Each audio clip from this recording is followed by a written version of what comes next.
അതുകൊണ്ട് അതും കൂടെ കൊടുത്ത് ഇടുകയാണെന്നെങ്കിൽ കുറച്ച് ഉപകാരമായിരുന്നേനെ. അന്നും ഇതുപോലെ മുഖങ്ങളെല്ലാം പാടുകളൊക്കെ വരുത്തി വയ്യാണ്ടായിട്ടാണ് ഞാൻ ബിഗ് ബോസിൻ്റെ അതിൽ വന്ന് ആ ലൈവിൽ വരുന്നതും. അപ്പോൾ എല്ലാവരും ലൈവിൽ തന്നെ ചോദിക്കുന്നുണ്ട് ഫിറോസ് അടിച്ചതാണോ എന്താണെന്നൊക്കെ ചോദിക്കുന്നുണ്ട്.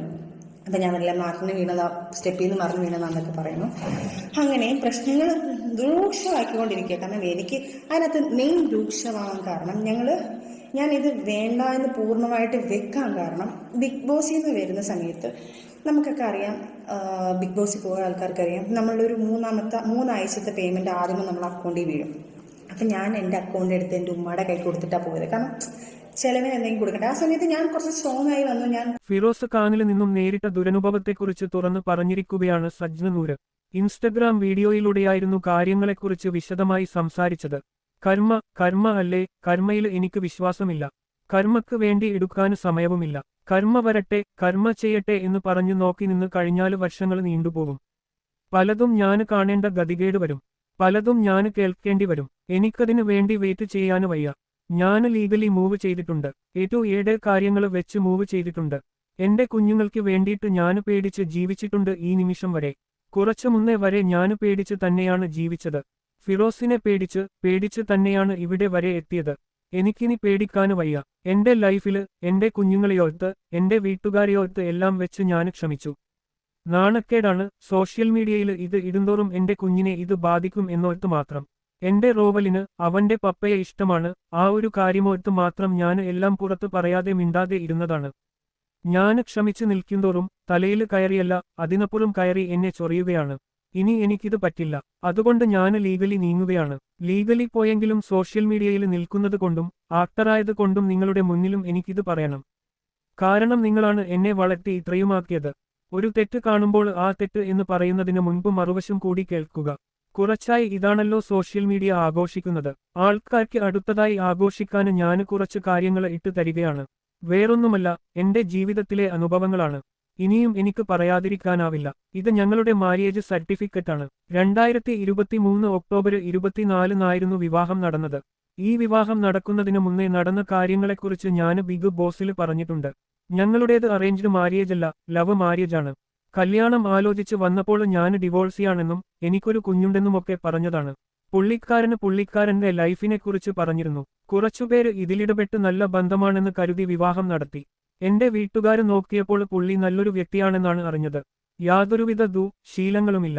അന്നൊക്കെ അതായിരുന്നല്ലോ നോക്കിയിരുന്നത്. പുറമെയാരോടും ഇതേക്കുറിച്ച് പറയാനാവില്ലല്ലോ. അനുഭവം വരുമ്പോഴാണല്ലോ അറിയുന്നത്. കുഞ്ഞിനെ സെക്കൻഡ് ഫാദറാണ്, പൊന്നുപോലെ നോക്കാമെന്നായിരുന്നു പറഞ്ഞത്. ആ വ്യക്തി 1 മാസം കഴിഞ്ഞപ്പോൾ കുഞ്ഞിനെ കാണാന് പോലും വിടുന്നുണ്ടായിരുന്നില്ല. പുതുമോടിയല്ലേ, ഇപ്പോൾ കുഞ്ഞിനെ ഞങ്ങൾ നോക്കാം, പിന്നെ നിങ്ങളുടെ കൂടെ വിടാമെന്നായിരുന്നു വീട്ടുകാര് പറഞ്ഞത്. പിന്നെ കുഞ്ഞിനെ കാണാന് സമ്മതിക്കുന്നുണ്ടായിരുന്നില്ല. ഗ്യാപ് കൂടിയതോടെ തന്നെ പ്രശ്നങ്ങൾ തുടങ്ങുന്നുണ്ടായിരുന്നു. രണ്ടാമത്തെ വിവാഹവും പ്രശ്നമായെന്ന് കേട്ടാല് നാട്ടുകാരും വീട്ടുകാരും എന്ത് കരുതുമെന്നായിരുന്നു എന്റെ ചിന്ത. അങ്ങനെയാണ് അഡ്ജസ്റ്റ് ചെയ്തത്. അത് കഴിഞ്ഞപ്പോഴാണ് ഞാന് പ്രഗ്നന്റായത്. ഒട്ടും താല്പര്യമില്ലായിരുന്നു എനിക്ക്. എന്റെ കുഞ്ഞിന് 2.5 വയസ്സേയുണ്ടായിരുന്നുള്ളൂ. അതേക്കുറിച്ച് ഞാന് പറഞ്ഞപ്പോൾ എനിക്ക് എന്റെ മോളെ കിട്ടുന്നില്ല, ഞാന് ഡിപ്രഷനിലാണ് എന്നൊക്കെ പറഞ്ഞിരുന്നു. അങ്ങനെയാണ് കുഞ്ഞാവാം എന്ന് കരുതിയത്. മോന് വയറ്റിലുണ്ടായ ടൈമില് തന്നെ പ്രശ്നങ്ങളായിരുന്നു. എന്റെ കുഞ്ഞിനെ വിളിക്കാനോ കാണാനോ പറ്റുന്നില്ലായിരുന്നു. ആ പെണ്ണ് കാരണം എന്റെ കുഞ്ഞ് നൊന്തോണ്ടിരിക്കുക എന്ന് പറയുമായിരുന്നു. ഞാന് ജോലി ചെയ്തായിരുന്നു എന്റെ മോളെ നോക്കിയിരുന്നത്. എന്റെ സഹോദരിയായിരുന്നു അവരുടെ ചെലവുകൾ നോക്കിയിരുന്നത്. അമ്മ ചെയ്യേണ്ട കാര്യങ്ങളൊക്കെ അവളായിരുന്നു ചെയ്തത്. അവളോടുള്ള നന്ദി എത്ര പറഞ്ഞാലും മതിയാവില്ല. ഇത്തയുടെ ഭർത്താവും നല്ല സപ്പോർട്ടീവായിരുന്നു. പ്രസവം കഴിഞ്ഞ് ഞാന് എന്റെ വീട്ടിലായിരുന്നു. ആ ടൈമില് ഞാന് ഹാപ്പിയായിരുന്നു. എന്റെ മക്കളോടൊപ്പം നിൽക്കാമല്ലോ എന്നായിരുന്നു ഞാന് ചിന്തിച്ചത്. എന്റെ കുഞ്ഞിനെ കാണാന് കിട്ടുന്നില്ല, നീ ഇവിടെ നിൽക്കണം എന്നൊക്കെ പറഞ്ഞ് ആ ടൈമിലും വഴക്കായിരുന്നു. എനിക്ക് ഫിറോസിനെ അന്നേരം ഒരു തരിമ്പ് പോലും സംശയമില്ലായിരുന്നു.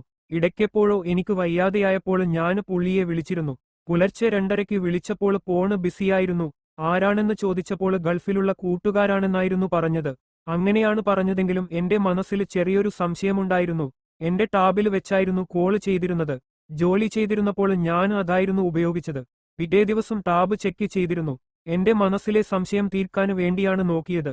ഒരു പെണ്ണുമായിട്ടുള്ള വൃത്തികെട്ട സംസാരമായിരുന്നു കേട്ടത്. ഇന്നലെ ഞാന് വന്നതുപോലെ എന്നൊക്കെ പറയുന്നുണ്ടായിരുന്നു. അവരുടെ വീട്ടിൽ വെച്ചായിരുന്നു ഇത്. എന്ത് ചെയ്യണമെന്ന് അറിയില്ലെന്ന് പറഞ്ഞ് ഞാന് പൊട്ടിക്കരയുകയായിരുന്നു. അവിടെയുണ്ടായിരുന്നൊരു ബ്ലേഡ് എടുത്ത് ഞാന് കൈ മുറിച്ചിരുന്നു. ബിഗ് ബോസിൽ വന്ന ടൈമില് എന്റെ കൈയിലൊരു സ്റ്റിച്ചിന്റെ പാടുണ്ടായിരുന്നു. 22 സ്റ്റിച്ചുണ്ടായിരുന്നു അന്ന്. ആ ബ്ലേഡ് എടുത്തു കീറിയത് മാത്രമേ എനിക്കോർമ്മയുള്ളൂ. അതോടെ ആള് വന്ന് ഭയങ്കരമായി കരഞ്ഞ് കാല് പിടിക്കുകയായിരുന്നു. വാവേ, നീയില്ലാതെ എനിക്ക് പറ്റില്ലെന്നൊക്കെ പറഞ്ഞു. അതോടെ ഞാന് ക്ഷമിച്ചു. 6 മാസം കഴിഞ്ഞപ്പോൾ ഞങ്ങൾ കൊച്ചിയിലേക്ക് മാറി. അതിനിടയിലാണ് വേറൊരു പെണ്ണ് വന്നത്. അവള് എന്നെയും മക്കളെയുമെല്ലാം പ്രാഗിയാണ്. അതിനിടയില് വേറൊരു ബിഗ് ബോസ് കണ്ടസ്റ്റന്റും കോസ്റ്റ്യൂം ഡിസൈനറും എന്നെ വിളിച്ച് ഫിറോസിനെ ശ്രദ്ധിച്ചോണേ എന്ന് പറഞ്ഞിരുന്നു. കോള് ഡീറ്റെയിലുമൊക്കെ എടുത്തു കേൾപ്പിച്ചിരുന്നു. ഞാന് ഫ്രണ്ടിന്റെ കൂടെ പോവുകയാണ്, റേഞ്ച് കാണില്ലെന്ന് പറഞ്ഞിരുന്നു. ഞാന് ഫ്രണ്ടിന്റെ ഫോണിൽ നിന്നും വിളിച്ചപ്പോൾ കോള് വെയിറ്റിംഗ് ആയിരുന്നു. ആ പെണ്ണുമായി സംസാരിച്ചതിന്റെ റെക്കോർഡും എനിക്ക് കിട്ടി. ഞാൻ ഇങ്ങനെ കൈമുറിച്ചതാണ്, ഇതിലേക്ക് വന്ന് കയറല്ലേ എന്നൊക്കെ പറഞ്ഞിരുന്നു. ഇനി എന്ത് ചെയ്യും എന്നറിയാതെ വീണ്ടും മരിക്കാന് ശ്രമിച്ചിരുന്നു.